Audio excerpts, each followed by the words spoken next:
परम शांति बापूजी आपका स्वागत है। और आज हम आपसे गीता जो भगवत गीता है उसका जो सार है, जो कम शब्दों में लोगों को बहुत अच्छी तरीके से समझ में आ सके, इसके लिए हम बेहद के ज्ञान जो आपने दिया है वो और भगवत गीता के जो सार है उसको हम जोड़ना चाहेंगे साथ में। तो जब भी मनुष्य कोई भी डिसीजन ले तो ये उसकी ज्ञान की बातें जो उसके दिमाग में आए और उससे जो है वो अच्छी तरीके से डिसीजन ले सके। तो सबसे पहला जो पॉइंट है कि फीलिंग के बेस पे डिसीजन नहीं लेना चाहिए। फीलिंग माने भावना, आप बताइए। देखो, जब कोई भी मनुष्य आत्मा फीलिंग माने भावनाओं में आकर कोई भी कर्म करता है, ठीक है, कोई भी डिसीजन लेता है और कोई भी डिसीजन लेकर कोई कर्म करता है, तो भावनाओं के आधारित किया हुआ कर्म वो उसको नुकसान करने वाला हो सकता है, ठीक है, नुकसान भी करता है। इसलिए भावनाओं में नहीं आना चाहिए। आत्मा को बोला है भावातीत बनो। ज्ञान, बेहद का ज्ञान ये क्या कहता है जी। आत्मा को भावातीत बन के आत्म स्वरूप में स्थित होकर कोई डिसीजन लेना चाहिए। ठीक है, क्या होना चाहिए? डिसीजन लेने से पहले मैं जो कर्म कर रहा हूँ, ठीक है, तुम्हें कर्म योगी बनना, आत्म स्वरूप में स्थित बनो पहले। ठीक है, तुम आत्मा हो, आत्म स्वरूप में स्थित बनो। मुझे ये कर्म करना है तो मैं ये करूं या न करूं, ठीक है। तो वो कर्म करने से पहले भावनाओं में मत आओ। चाचा मामा देह और देह के संबंधों में जो भावना है ना, जी, जी, वो भावना तुम्हें खड्डे में गिरा देगी। ठीक है। इसलिए देह और देह के सर्व संबंधों का भावनाओं में भूलकर कौन सा श्रेष्ठ कर्म है, कौन सा अच्छा कर्म है, कौन सा बुरा कर्म है, वो पहले आत्म स्वरूप में रहकर ज्ञान से सोचो। आत्म स्वरूप में रहकर ज्ञान से सोचो, ठीक है, तो तुम्हारा कर्म श्रेष्ठ कर्म बनेगा। अच्छा, जैसे बाबूजी उसमें बताया गया कि माइंड को बैलेंस करके डिसीजन ले, ज़्यादा खुश होके कि ज़्यादा दुख में डिसीजन ना ले। Avoid decision when you are in extreme emotion, मतलब जब हम एकदम भावना में होते हैं, चाहे मतलब माइंड को बैलेंस करके लेने की बात बताई गई है। देखो, कभी कभी मनुष्य आत्मा का मन एकदम खुश हो जाता है, ठीक है, तो एकदम खुश होके भी किया हुआ कोई कर्म विकर्म बन जाता है, उसको पता नहीं होता, अपसेट हो जाता। कभी कभी अपसेट हुआ है, ठीक है, ऐसी तरह अपसेट हो जाता आत्मा, ठीक है, और अपसेट होकर भी किया हुआ कर्म भी विकर्म बन जाता है। इसलिए हर परिस्थिति में भावातीत रहना है। आत्मा को क्या रहना है? मनुष्य आत्मा को क्या करना है? हमेशा जीना। आर्ट ऑफ लिविंग क्या है? जीने की जो कला है वो भावातीत रह के जीना है, भावनाओं में आके नहीं जीना है, और दुख में दुख का अनुभव नहीं करना होने देना है, ठीक है। और दुख में हो तो ऐसे परिस्थितियों में कोई डिसीजन नहीं लेना है, और सुख में भी कोई डिसीजन छक नहीं जाना है। छुक आ गया, थोड़े लोगों के पास देखा मैंने प्रैक्टिकल लाइफ में, जैसे मैं इनकम टैक्स लॉयर था, तो जब रेट केस में करता था, बहुत बड़े बड़े पैसे वाले हैं ना, जब पैसे होते थे तो ऐसे कर्म करते थे, पैसों के जोर पर ऐसे कर्म करते थे, ऐसे कर्म करते थे। बाद में जब इनकम टैक्स की रेड होती, पैसे चले जाते ना, तो फिर पछताते थे, मैंने ये कर्म न किया होता तो न करना था, न करना था, वो नहीं करना था, वो नहीं करना था। तो जब आत्मा अच्छा बुरा का अनुभव करती है, अच्छे और बुरे वक्त पे भावातीत होकर डिसीजन ले, और अच्छे बुरे वक्त पे एकदम लेवल, आत्मा का लेवल आत्म स्वरूप में होना चाहिए। आत्मा स्थित प्रज्ञ अवस्था में होनी चाहिए, हमेशा शांत रहे, स्थित रहे। इसलिए कोई डिसीजन न ऐसा ले कि कर्म बंधन हो जाए। बाबूजी, जैसे कृष्ण ने कहा है गीता में कि मन में तैरते सुख और दुख से ऊपर उठ के कर्म करो। मन में तैरते सुख और दुख से के आधार पे कोई डिसीजन ना लो। जैसे आगे है कि क्रोध या मोह माने अटैचमेंट से कोई भी डिसीजन ना ले। देखो, क्रोध और मोह और लोभ, ये सभी चीजें है ना, विकार, काम क्रोध लोभ मोह अहंकार, यानी कि वेरी जी, ये ज्ञानी तो आत्मा जब ज्ञान ये समझ जाती है कि ये काम क्रोध लोभ मोह अहंकार ये सब विकार है, और विकार युक्त कोई भी कर्म, विकारों से भरा हुआ कोई भी कर्म, लोभी पुरुष इतने दुष्कर्म करता है, लोभ लग जाता है, सही है, हाँ, तो 7 पीढ़ी तक कमाने के लिए पाप कर्म करता है। सही बात। और पाप कर्म इतना कर्म करता है, फिर जब मरते वक्त याद आता है, मैंने तो पाप कर्म करते करते करते इतना धन इकट्ठा किया, अब मेरा लड़का है ना, ये लड़का उड़ा रहा है पैसा, उसका बच्चा उड़ा रहा है, वो देखा नहीं जाता, और मेरी पूरी जिंदगी की मेहनत की कमाई उड़ा रहा है, वो मर जाता है तो वो उसी कारण वो भूत बन जाता है। क्या बनता है? मरने के बाद देखता है कि मेरे तो पैसे ये लड़का उड़ा रहा है, बुरी उल्टे काम में उड़ा रहा है, पाप कर्म कर रहा है, तो मैंने कमाया भी पाप कर्म, और मेरा जो कमाया हुआ धन वो भी पाप करने जा रहा है, तो मरा हुआ भूत भी बनकर भी अच्छा नहीं बनेगा, भूत भी सदगति नहीं हो सकती, भूत बनकर भी। तो मनुष्य तो जीते जी भी अच्छा नहीं भोग सकता और मरने के बाद भी भूत बन के दुखी होता है। ऐसे कर्म न करे। लोभी ऐसा होता है। जी ये मोह का कारण बताऊं। जी मोह किसी में मोह हो जाता है तो मरने के बाद अंतमति सोगति। किसी की गद्दी में मोह है, कोई पॉलिटिशियन मर गया, कोई प्राइम मिनिस्टर बन गया, हाँ, किसी को अच्छा काम कर रहा था, देश को इंडिपेंडेंट दिलाना चाहता था, मर गया। कोई अच्छे काम वाला भी मर गया, बुरे काम वाला भी मर गया, मगर मोह था गद्दियों में, बच्चों में, देह और देह के संबंधियों में मर गया। पूरी जिंदगी मोह के कारण वो कर्म, बुरे कर्म करता रहा, पाप कर्म करता रहा। मरने के बाद अंतमति सोगति। भूत बनने के बाद भी वो उसकी कुर्सी की लालसा रहेगी, पॉलिटिकल लालसा रहेगी, राजा बनने की लालसा, जो भी पहले राजा भी कुर्सी पे बन जाके भूत प्रेत बन जाते थे। इसलिए अंतमति सोगति का ख्याल करो कि मेरी भी मरने के बाद भी सदगति नहीं होगी।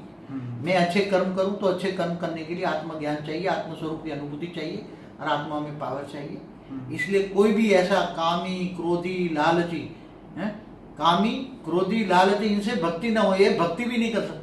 ये तो ज्ञान मार्ग है, हमारा तो ज्ञान मार्ग है, और वो भी बेहद का ज्ञान। बेहद का ज्ञान माना बहुत, तुम आत्मा चाहो तो आत्मा परम आत्मा बन सकती है अपने श्रेष्ठ कर्मों से।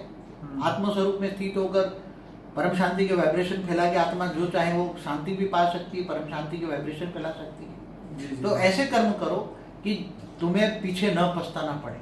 अभी बापूजी बात करते हैं निष्काम कर्म के बारे में। जैसे हमारा कोई भी डिसीजन जो है वो रिजल्ट को देख के नहीं होना चाहिए। जैसे मतलब जो लोग हैं रिजल्ट को ही फोकस करके कर्म करते हैं। जैसे लोग सोचते हैं कि मॉर्निंग वॉक करके क्या फ़ायदा, पतले तो हो नहीं रहे। तो जब मॉर्निंग वॉक करते हैं तो उसको उसके बारे में कि मैं पतला होऊंगा कि नहीं होऊंगा ये बात की बात है, लेकिन आपने वो डिसाइड करना है और उस पर काम करना है।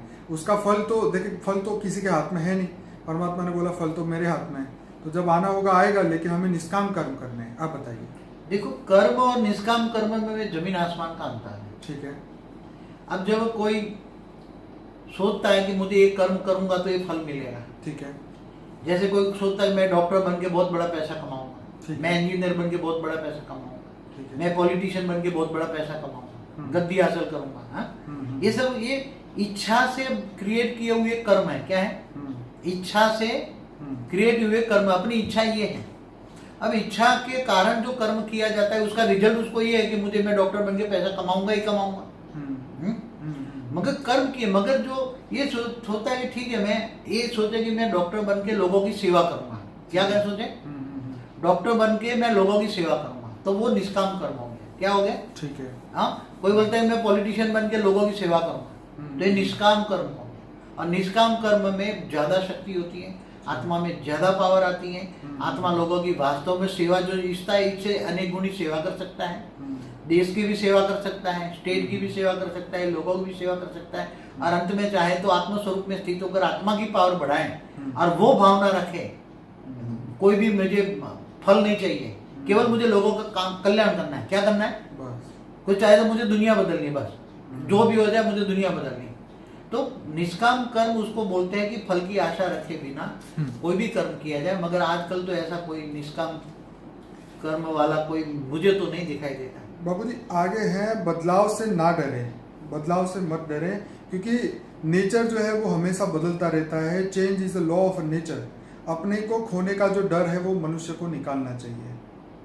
देखो, जो भी खोने का जो डर है, आज जो स्टेटस है मनुष्य का, जो स्टेटस है, आज मनुष्य के पास गाड़ी है, बंगला है, सब कुछ है, वो खोने का डर रहता है। इसलिए हमेशा हर पल मैं क्या करूं उसमें ही जीता है ना वो। ठीक है। हर मन तो एक सेकंड में कितनी बार सोचता है।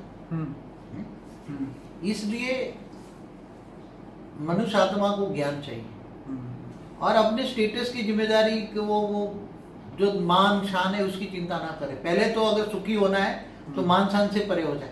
ठीक है। और दूसरा है देह और देह के सर्व संबंधों से जितना हो सके इतना दूर रहे, आत्म स्वरूप में स्थित हो जाए और आत्म स्वरूप में स्थित होकर परमात्मा से पावर ले। और इन सभी भावातीत, कर्मातीत, गुणातीत, ये सब जो बोला है ना, भावातीत बन के डिसीजन ले, कर्मातीत बने, कर्म करते हुए निष्काम कर्म करे, अच्छा कर्म करे, श्रेष्ठ कर्म करे, और भावनाओं से और गुणों से भी परे होकर काम करे।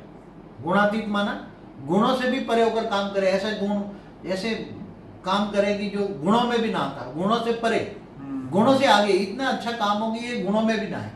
गुणातीत कर्मातीत भाव, तो उसको उसकी आत्मा को यहाँ ही धरती पर वो आत्मा परमानंद स्वरूप का अनुभव करेगी।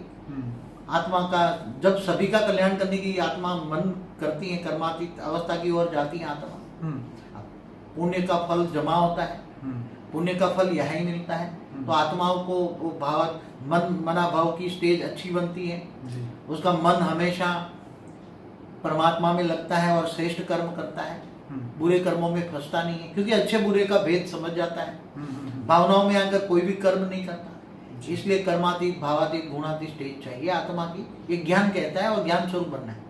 बाबूजी आगे हैं, belief and faith are most important, without faith is useless. मतलब हमारा जो भी हम डिसीजन ले रहे हैं या हम जीवन जी रहे हैं, उस पे परमात्मा पे जो बिलीफ है और जो फेथ, जो परमात्मा भी नहीं पर हम जो काम करने वाले हैं उस पे बिलीफ होना चाहिए, हमें विश्वास होना चाहिए और उसके सत्य के साथ हमें चलना चाहिए, तो वो जो हमारा डिसीजन है, जो हम कर्म करने वाले हैं, वो सार्थक होगा।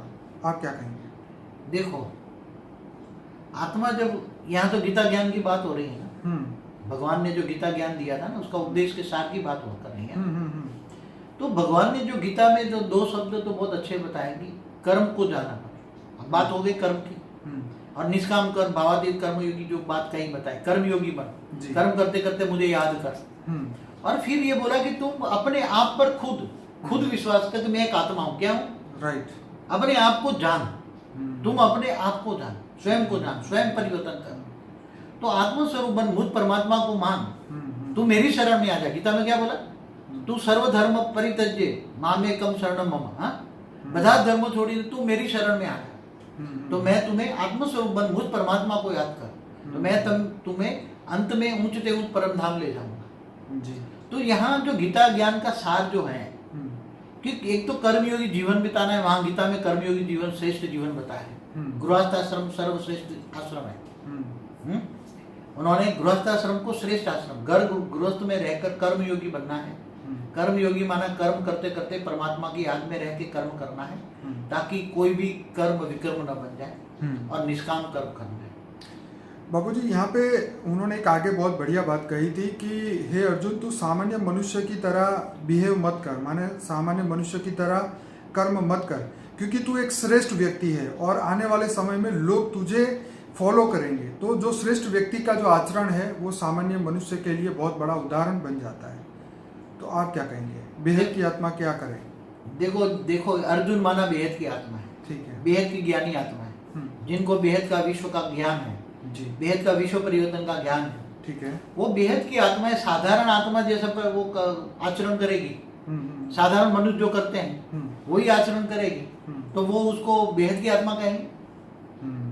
अगर वो तो हद की आत्मा हो गई, हद की आत्मा हो गई। नहीं, ज्ञान आत्मा जब उनके पास बेहद का ज्ञान है, ठीक है, जैसे ज्ञानी आत्मा है, ज्ञानी आत्मा और अज्ञानी आत्मा में दो आचरण में क्या फर्क होगा? कोई फर्क नहीं। अगर ज्ञानी बेहद का ज्ञानी आत्मा अगर हद के ज्ञानी जैसी आत्माओं का आचरण करता है जी, जो आत्म स्वरूप में स्थित होकर डिसीजन नहीं लेता, आत्म स्वरूप में स्थित होकर सच्चा अच्छा क्या है वो नहीं समझता जी, और आत्म स्वरूप में स्थित होकर विक्रम विनाश नहीं करता, और साधारण मनुष्य की तरह रोता रहता है, साधारण मनुष्य की तरह चिल्लाता रहता है, और परमात्मा को भी सुनाता है, मैंने तो ऐसा हो रहा है, ये हो रहा है, ये हो रहा है। साधारण मनुष्य ऐसा ही करता है ना, परमात्मा को गालियां देता है ना। गीता में कहा ना कि सामान्य मनुष्य जो है वो विषयों का चिंतन करते हैं। साधारण मनुष्य के अंदर विषय विकार इतना है, इसलिए क्या लिखा, विषय विकार मिटाओ देवा पाप हरो देवा। जब विषय विकार मिटता है, जब आत्म स्वरूप का ज्ञान होता है, आत्म परमात्मा की प्राप्ति होती है, तब विषय विकार हट जाता है, तो आत्मा में पाप हट जाता है ना। मगर जो विषय विकार माना उसमें ये आ गया ना, विषय विकार का चिंतन करना माना क्या हो गया, कामी क्रोधी लोभी मोही अहंकारी ये अपना ही आचरण करेंगे, तो ज्ञान तो ये जानता है ना, ज्ञान मतलब शरीर के भाव को खत्म करना और आत्मा के भाव को बढ़ाना। यहाँ तो बेहद का ज्ञान है, आत्म स्वरूप में स्थित रह के काम करे, कर्मयोगी जीवन बिताए, देहभान को खत्म करे, मानसान से परे हो जाए, मानसान से परे हो जाए, आत्म स्वरूप में स्थित होकर लाइफ की बॉडी का अनुभव करे, आत्म स्वरूप का स्थित होकर, और उसका लक्ष्य सामने रखे। क्या उसका जीने का लक्ष्य क्या है? कर्मातीत अवस्था पाना है, स्व परिवर्तन करके विश्व परिवर्तन करना है जी। ये लक्ष्य होगा तो वो ये साधारण आचरण से बच जाएगा। बापूजी आगे उन्होंने ये बताया कि जो चीज़ समाज के लिए अच्छी नहीं है वो आपके लिए भी अच्छी नहीं हो सकती। देखो, कोई भी मनुष्य हम्म, विकार युक्त जीवन जीता है, हम्म, वो संसार के लिए, पूरी दुनिया के लिए अच्छा होगा। हम्म, जैसे कोई विकारी है, विकारी संकल्प डालता है। हम्म, हम्म, मैं आपको एक एग्जांपल दूं, प्रैक्टिकल हम्म। ज्ञान के, भेद के ज्ञान के आधार से। हम्म, कोई एक विकारी यहाँ बैठा है हम्म, और इसकी पत्नी अमेरिका में है, ठीक है, और यहाँ नेगेटिव देहभान के, काम विकार के वो संकल्प डालता रहता है। ठीक है, हाँ? तो उसके संकल्प अमृता तक जा रहे हैं, बहुत बहुत पावरफुल संकल्प डाल रहा है, बहुत पावरफुल संकल्प डाल रहा है। तो विकारों में पावर है ना, नेगेटिविटी ज्यादा है, तो वो संकल्प, काम विकार के संकल्प पूरा वायुमंडल को क्रॉस करते करते अमृता तक उसकी वायु को टच करेगा ना। हाँ? तो पूरा वायुमंडल को उसने दूषित किया ना। हाँ? अपने विकारों के पीछे पूरा वायुमंडल को दूषित किया ना। तो वो वायुमंडल की रेत फैलते फैलते फैलते फैलते, जिसको ये संकल्प टच होगा वायुमंडल में, उसको भी काम विकारी बना देगा ना। क्रोधी है तो आग में जलेगा, तो दूसरों को वायुमंडल में क्रोध फैल जाएगा। लोभी, मोही, जो भी वाइब्रेशन है विकारों को, तो विकार तो मनुष्य को, खुद को भी जलाते हैं और सारे संसार को, वायुमंडल को खत्म करते हैं, वायुमंडल को खराब करते हैं। और वायुमंडल जब खराब होता है तो सारी सृष्टि खराब होती है। तो वायुमंडल दूषित होने का कारण, सृष्टि को दूषित होने का कारण क्या है? सतयुग, त्रेता, द्वापर, कलयुग में फर्क क्या है? सतयुग में ऐसे वाइब्रेशन नहीं होते, लोगों की सोच ऐसी नहीं होती, तो वायुमंडल ठीक होता है, अच्छा होता है। आज कलयुग के अंदर लोगों की नेगेटिव सोच, विकारों की सोच, विकार युक्त रहना, खाना पीना, सोचना, तो ये नेगेटिव वायुमंडल, हर कोई का वायुमंडल नेगेटिव इफेक्ट करता ही है। हर कोई की सोच, हर कोई की सोच नेगेटिव वायुमंडल बनाता है। इसलिए सोचो कि भी तुम तो अपना खराब कर रहे हो, भविष्य भी तुम्हारा खराब हो रहा है, दुनिया भी खराब हो रही है। इसलिए सोचो, समझो, आत्मस्वरूप में स्थित होकर परम शांति सोचो, बोलो परम शांति दुनिया को भी मिलेगी, तुम्हें तो मिलेगी, दुनिया को भी मिलेगी। बाबू जी आगे है, परमात्मा पे विश्वास रखिए और उनको हमेशा थैंक्स कहते रहिए। ग्रेटिट्यूड परमात्मा के प्रति आपका होना चाहिए। परमात्मा को प्रेम करते रहिए और परमात्मा की याद में डिसीजन लीजिए और ऑलमाइटी अथॉरिटी पे हमेशा से के लिए ट्रस्ट रखिए। देखो, खुद को पहले जब आत्मस्वरूप में खुद पे, स्वयं पे पहचान होगी, खुद की स्वयं की पहचान, आत्मस्वरूप, और ऑलमाइटी अथॉरिटी को जानेगा, ज्ञान से जानेगा। कैसे जानेगा? गीता में कहा है कि मैं जब तक ध्यान योग से नहीं मिलता, मैं ज्ञान से मिलता हूँ, और मुझे ज्ञानी तू आत्मा विशेष प्रिय है। इसलिए हर पल ज्ञान का चिंतन करे, आत्मस्वरूप में स्थित रहकर कर्मयोगी जीवन बिताएगा, तो आत्मा बहुत अच्छी बनेगी। ज्यादा तो अब बोल दिया है, जो कहना था सब कुछ कह दिया है जी। इसलिए अब ज्यादातर तो क्या कहूँ, अब इससे आगे बाबू जी मैं यही कहूँगा कि ये जो 10 जो हमने बातें बताई है, ये डिसीजन मेकिंग, ये फ्रॉम भगवत गीता है। ये हमें वहाँ से ये सीख मिलती है कि सामान्य मनुष्य को किस तरीके से जीवन जीना चाहिए, क्या सोचना चाहिए। पर मैं यहाँ अपने श्रोताओं को बताऊंगा कि बापूजी ने जो ज्ञान दिया है, बेहद के विश्व को बदलने का ज्ञान दिया है, आत्मा में से बेहद की परमात्मा बनने का ज्ञान दिया है। और हमारा एक टाइम ट्रैवल के ऊपर जो वीडियो आया है वो खास जरूर से देखिए, क्योंकि ये जो ज्ञान ऐसा है जो आत्मा को अपने सोर्स पे वापस लेके जाने का ज्ञान बापूजी ने दिया है। ये सभी समय, स्पीड और स्पेस सभी को क्रॉस करके अपने बेहद के परम पिता के पास जाने का, अपने ओरिजिनल स्वरूप के को धारण करने का, परम लाइट और परम तत्व को जो है उतारने का ज्ञान बापूजी ने दिया है। और उसकी एक लाइन गीता में भी बताई थी, मैं अभी यहाँ बताना चाहूँगा कि तुम ज्ञान द्वारा परम तत्व को सूर्य की भांति प्रकाशित कर दो तो तुम जीवन और मृत्यु से ऊपर चले जाओगे। ये बात कृष्ण ने अर्जुन को बताई थी। पर मैं यहाँ हमारे बेहद के ज्ञान में सभी लोगों को बताना चाहूँगा कि बापूजी ने कहा है कि आत्मस्वरूप बन के परम तत्व और परम लाइट की बॉडी का अभ्यास करें, ताकि आने वाले समय में जब समय बदले तो हमारी आत्मा की गति परम प्रकाश की हो और हम मृत्यु के पहले ही हम परम गति को प्राप्त करें और हम अपने बेहद के परम पिता के पास पहुंच जाए और जाने से पहले ये बेहद के विश्व को बदल ले। ये हमारे जीवन का लक्ष्य है और इसी के लिए बापूजी ने 1500 वीडियोस बनाए हैं ये हमारे YouTube चैनल पे। तो इसके लिए आप अनस्पोकन ट्रूथ के 105 वीडियोस जरूर देखिए। फॉर द बिगिनर प्लेलिस्ट के 16 वीडियोस जरूर देखिए। ये आपके जीवन को, आपके विचार को बदल सकते हैं और इसके लिए जो हम विश्व को बदलना, परम शांति फैलाना चाहते हैं, उसमें आप हमारी मदद कीजिए। इस वीडियो को लाइक करें, शेयर करें, कमेंट करें, ज़्यादा से ज़्यादा लोगों तक पहुँचाएं। कुछ और कहेंगे बाबू? बस सभी आत्मा, ज्ञानी तो आत्मा बनकर, आत्मस्वरूप में बनकर स्व परिवर्तन से विश्व परिवर्तन करे। मेरा वीडियो अच्छा है, स्व परिवर्तन से विश्व परिवर्तन। जी बाबू, परम शांति। परम शांति बापू जी, बहुत बहुत धन्यवाद।